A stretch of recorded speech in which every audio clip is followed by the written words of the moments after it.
According to Halifax, average UK house price has risen above £300,000 for the first time. Let's get thoughts on this from Kunle Barker, property expert and broadcaster. Kunle, welcome to LBC News this morning. Thank you for your time. Thank you for having me. Now, today's young people scraping hard for and saving hard for a deposit, sometimes relying on the bank of mum and dad or granny. It almost feels as though the bank of mum and dad will be out of reach before too long. It will be, yeah. And the reason is what this signals is that the property market is decoupling itself from wages and is attaching itself to existing capital. So no longer is it that you get a job, you work really hard, and that's how you afford your house. Your ability to buy a house now is linked directly to your ability to access capital or assets, and that capital, those assets, are normally owned by your parents, your grandparents. So all that talk of, forget your fancy coffee on your way to work and maybe a snazzy lunch, because even if you did sacrifice those, you're just not going to save enough to get a deposit. Yeah, if you don't have access to capital, you're effectively locked out of the housing market. And personally, I think that's incredibly sad. And it's nothing to do with avocado and toast and coffees and going out. The reality of it is, I've got friends whose kids are in their 20s. They're not living the lifestyle that I lived when I was in my 20s. And the reason for that is because everything's so expensive. So they're getting squeezed every which way because we've got house prices at record highs. Cost of living is incredible. It costs, upwards of, £5, £6, £7 just to buy a pint of beer now. And it wasn't like that when I was first trying to get into the property market. And people have got to remember that. There's been a fundamental systemic change in the housing market. So who's winning? All of the people who already own property. We are basically the economic system is slowly, effectively reverting to almost a feudal system where we'll have landowners and we'll have renters. Now, the interesting thing is, societies across other parts of the world are society of renters. Why are we different here? That's really interesting. And it's just, I think, the way that our culture is. I read something recently that in America, almost 45% of family wealth is wrapped up in the stock market. It's just not that is just not the case. That's a huge number when you think about the UK. In the UK, our family wealth is wrapped up in property. So what's the way out of this? Is there one? I mean, are we looking at more efficient house building programs from the government, or is that just not enough?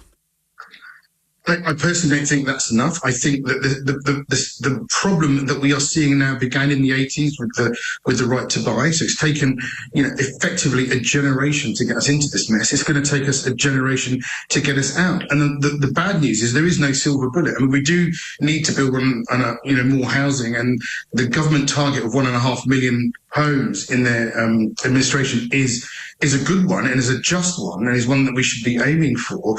It's going to be incredibly hard. They are probably 200 or 120,000 homes short of where they should be right now. Moving forward, for the rest of their term, they need to build upwards of 330,000 homes a year, concurrently every year, to hit their target. We've only done that before in the history of the country in, I think, 1968, 1969 and 1970. So it's not impossible, it's a huge task. And it means that they need to look at planning, they need to look at the cost of land, which is driving the cost of housing up as probably one of the main drivers. Administration, regulation, all of these things adds cost to homes. And at the moment, house builders, they can be painted, and developers are painted as the bad guys in the story, but actually they're the people that are going to deliver the homes. And the reason they can't do it is because it just they are not rewarded for expending capital, for taking risk. That is not rewarded at the moment, and that's why we're not hitting the targets. So what's the message to someone who's saving a deposit to buy their first house and it's just becoming unreachable? I mean, I know you wouldn't necessarily say give up, but I can imagine people just thinking, I can't cope anymore. But of course, rents are high as well. and that's the other thing. So they are caught in a vicious cycle. As I said, one of the mechanisms is the house price, and that's what this article is about and what we're talking about. But the other things are affordability as well. Affordability's gone out the window for young people now, because the affordability tests take into account not just things like existing loans and your wages, but the cost of living, the cost of fuel, what your rent is. All of these things mean now that it is incredibly difficult. It will take 10, 15 years to save up. Even if you save 10% of the average salary, it will take almost a decade or more to save up for the average deposit. Now, 20 years ago, you could probably save the average deposit in a couple of years. Okay, Connolly, it's pretty bleak. Are you able to offer any glimmer of hope at all? I think we have got to... So the industry... which I work in, we need to petition government to change things, and not big targets are great, but they've got to look at what are the actual blockers to house building. We've got to change that. They've got to look at void properties that are sold to international investors and are left empty. There should be some regulations about empty homes to stop people doing that. I don't mind international investors buying homes, but they shouldn't be empty. We need those homes. So they can buy them, but they should be renting them out. And the government needs to look at that. And, the Renters Reform Act will help to an extent, but there's so many levers that they need to pull at the moment in order to right this and to get us back. But it will, what I will say to people, I think it will change, but it is going to take, the best part of another 20, 30 years to fix this problem.